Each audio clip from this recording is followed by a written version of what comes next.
billón está en mi mente, yo sé que es mucha gente. Un billón está en mi mente, no sé tú. Hello and welcome to the Un Billón Mindset podcast. I'm your host, Marisol Uribe, aka Enfermera Marisol.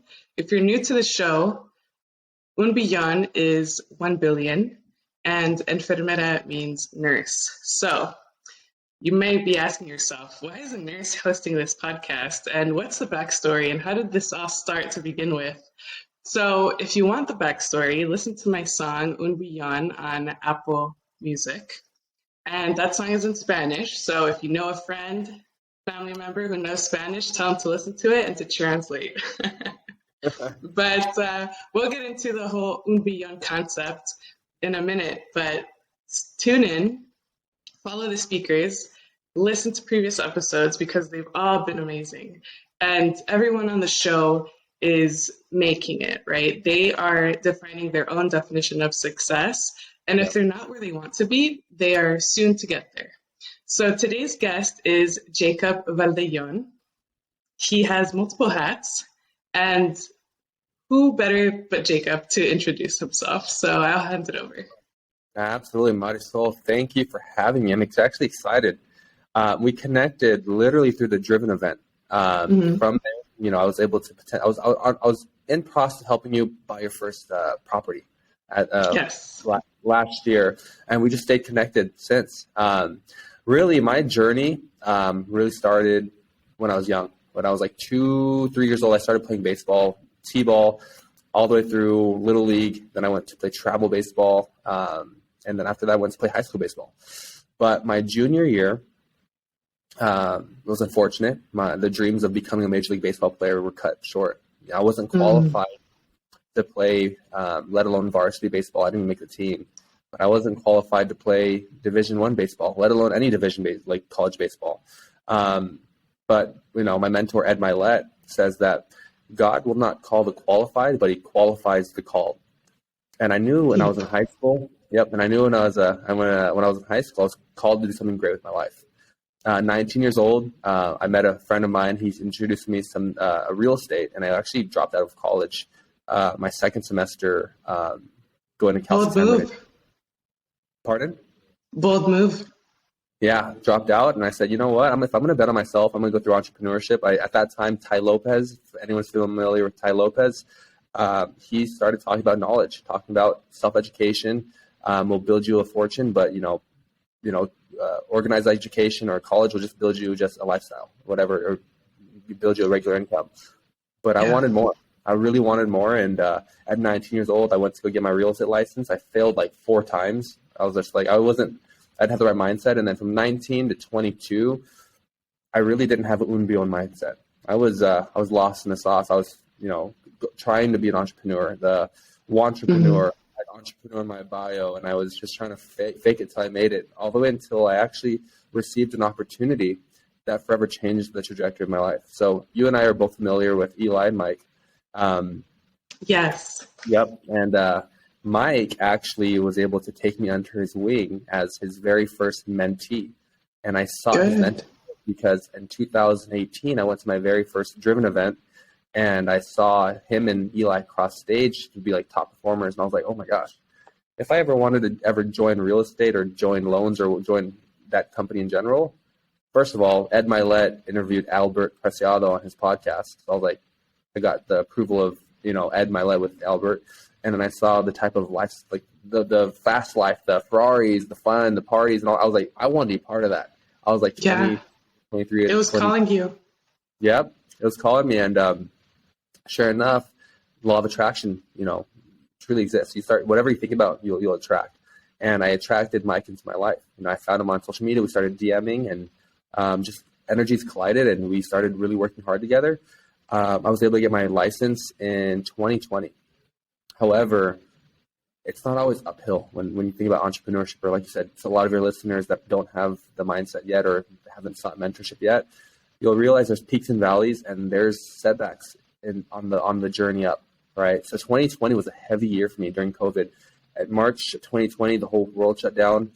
And then March, April, and May is when I really fell into deep depression, right? Deep depression. And As many others. As many others, right? The whole world shuts down. You don't know what you want to do with your life. You don't know how to make money.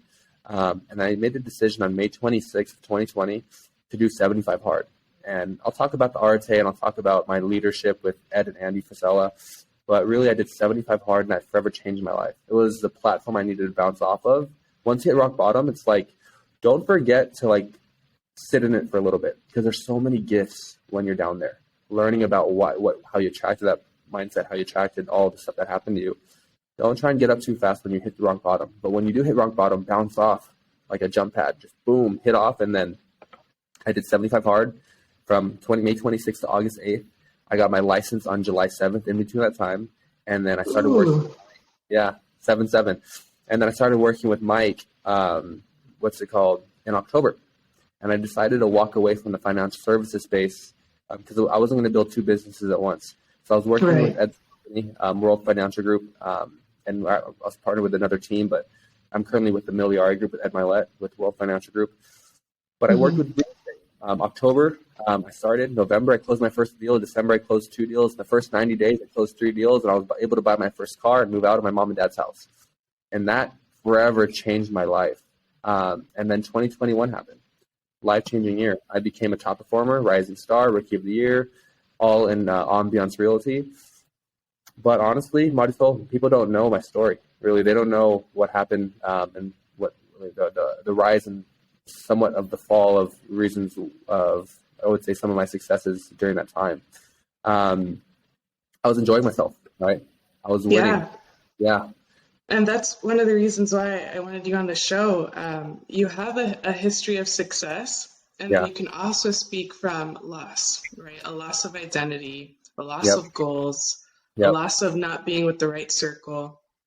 So there's a lot that we could learn from you in terms of the good and the bad, right? For sure. You seek a mentor because you want to level up. So in your case, 75 Hard is a challenge that is free. It's a mindset game. It's all about mental toughness.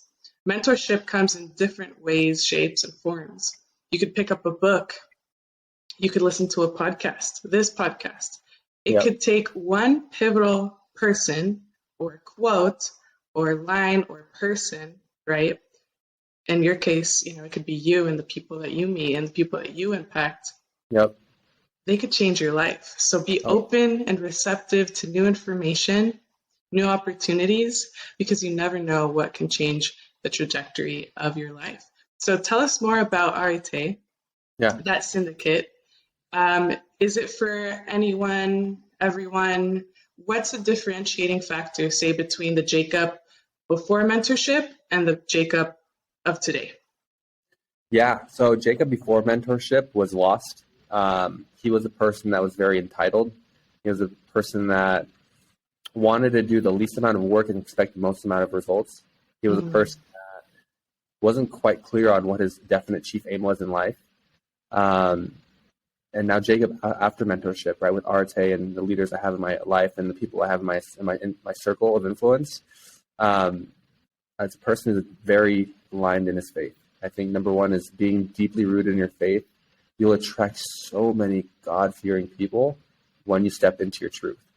And I feel like I wasn't able to. You have to upgrade your mentors eventually, because initially you're going to want to chase the money. Normally, most people want to be like, oh, I want to make 6 figures. I want to have fun. I want to make money. Yeah. But when you start making money and that feeling doesn't no longer fulfill you, because money actually is pretty fleeting in that sense, the most fulfillment you have is truly by contributing, growing, and giving. So the mentorships that I have now is Arte. I have Andy Frisella, a guy that's worth billions of dollars with his first form and his supplement company. And then Ed Milet, guy's personal net worth is over billions of dollars as well, has over hundreds of millions of dollars in real estate, and he's the type of leader. And I know you read his book because I see it on your book club. But yes, The Power of One More. And Andy, by the way, is the creator of the 75 Hard. So that ties it all together for you guys. Yep. And just having a mentor, it helps you achieve what you want faster. So I would say, like, if you want something, go to the person who has it and then ask them for directions. So right now I'm seeking mentorship of what do I want to do to really create and scale one of the biggest insurance agencies. I'm in the insurance industry now. And I kind of took a hiatus from real estate just because of how the conditions of the market are right now. I'm not saying I'm never going to do real estate again, but you do want to make sure that one of the biggest rules in business is staying in business. So with, this financial winter that's coming, that everyone's starting to see and feel, I want to position myself to win, right? Just staying in business. But like I said, Ed Milet and Andy Frisell and Arate, they've done it. They haven't just won for 5 years. They've been winning decade over decade over decade. And with that, it's like, okay, who am I going to learn from? The guy who's just sells courses online, no offense to people that do that, but who've actually built sustainable businesses that have overcome different market, recessions. I want to learn from the best of the best. So that's where I seek my knowledge from. And the people that are listening to this podcast right now that don't know where to start with books. I feel like starting with books and listening to podcasts are the best place to go, because paying for mentorship, especially with Arte, you're spending about like $400 a month just to get initiated into the group. And then there's like events that are $15,000 just to have dinner, right? So there's just different levels of it. But if you're brand new to the Un Beyond mindset, or getting brand new into mentorship, well, then start with just getting consistent on working yourself, which is reading the books, listening to the podcasts, and getting clear on what you want out of life. And then whoever has that life that you so desire, whoever has a model of it, start consuming their content or finding ways to start helping them and do things for them for free. Add value to their life. And honestly, the people that you think are so far away are not that far away. And I know that Marisol could probably attest that, because she's been around all of these great entrepreneurs at all of these events, and she's taken photos with all these very influential people. So that's what I would say about that. That's brilliant. I think you actually defined the Un Beyond mindset a little bit. For me, it's that it's wanting to impact 1 billion people, whether directly or indirectly. And I had another guest on the show, that's Omar Medrano, by the way. He goes, you know what? Grant Cardone says he wants to impact 8 billion people, right? Everyone on Earth. So my goal in comparison is quite attainable. So it's creating the vision, right? And then the incremental steps, the plan of the action that you need to take to actually get there, right? So don't let Beyond scare you, right? It's the little steps. Just think of, in the short term, what can I do to get myself to the next level, to the next target? Yep. And so if we think about a business plan or a life plan, how often should we revisit that? So right now, I actually sat with my team literally before this call, and we're starting to figure out how we're going to execute these next 30 days to finish off the year strong, right? So there's always monthly intentions we create for it, right? And then there's quarterly goals, right? So I already know what I want to accomplish between now and then at the end of March 30. So we go, there's monthly intentions, there's quarterly targets, and then you should always be doing a weekly accountability with either yourself or the people that you work with if you have a team environment. And what I do every Sunday is a Sunday accountability.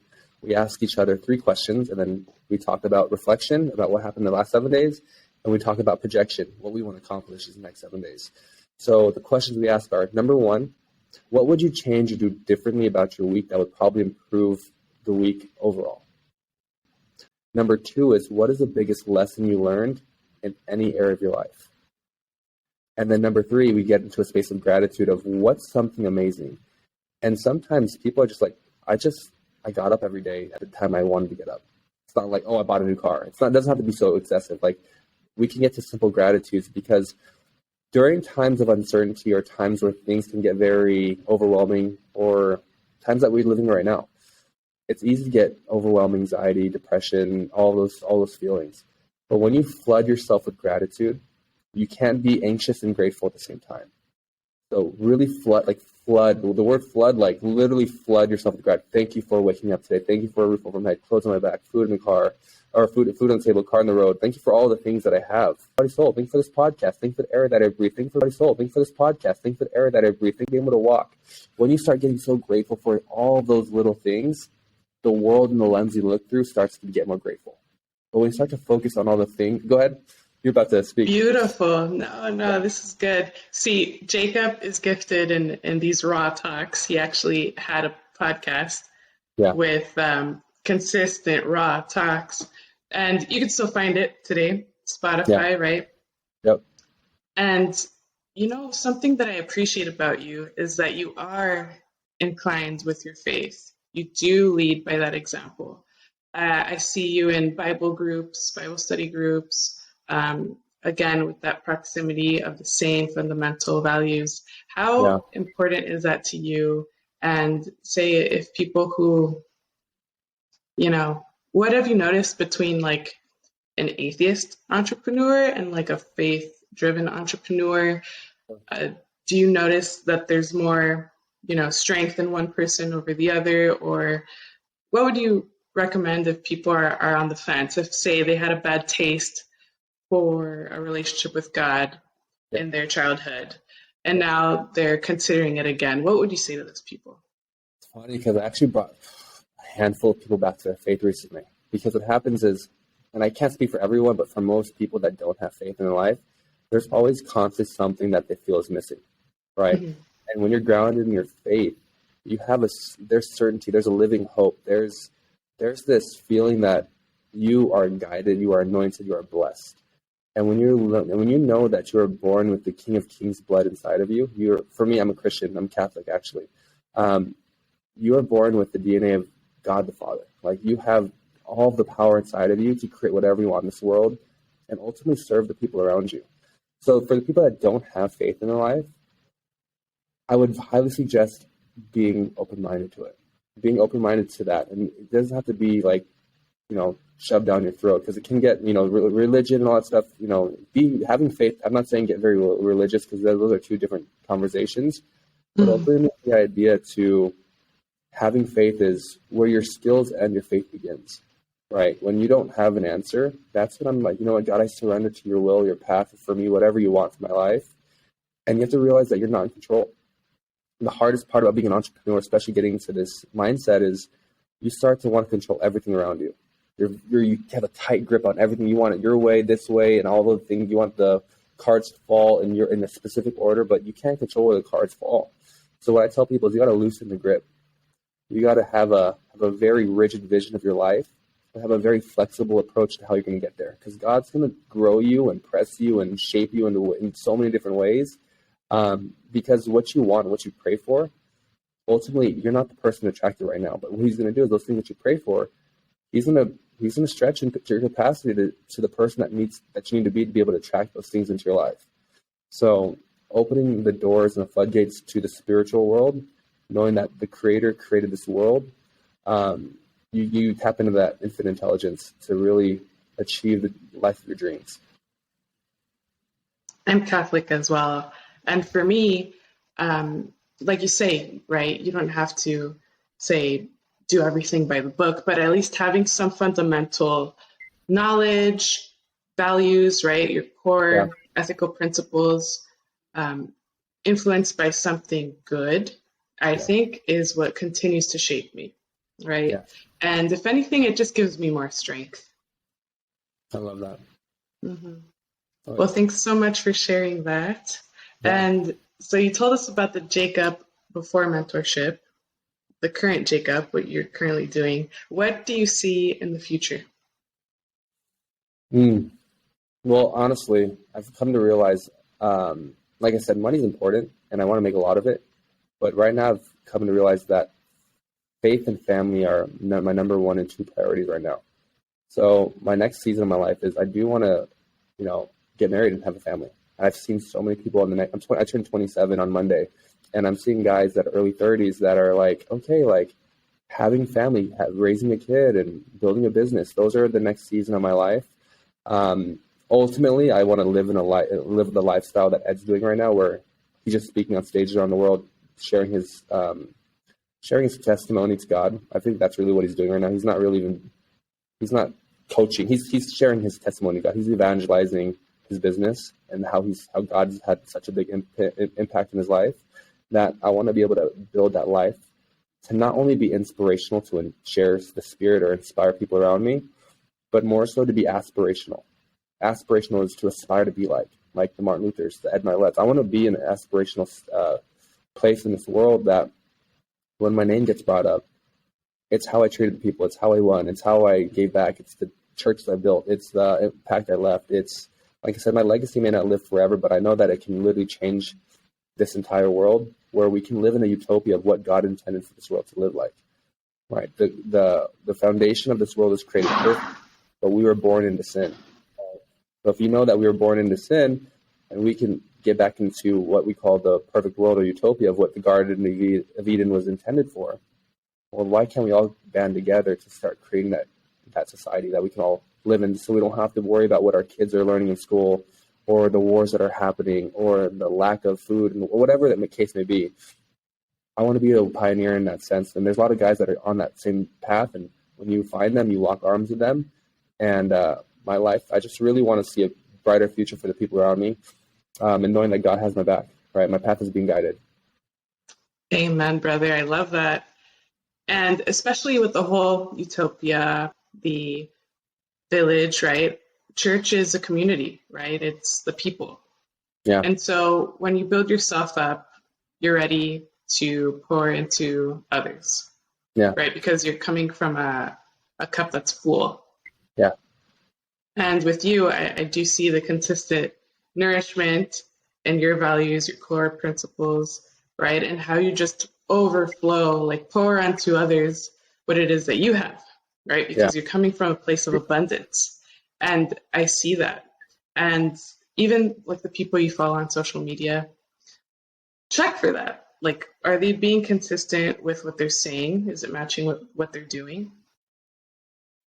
Are the people you meet, are they consistent on and off camera?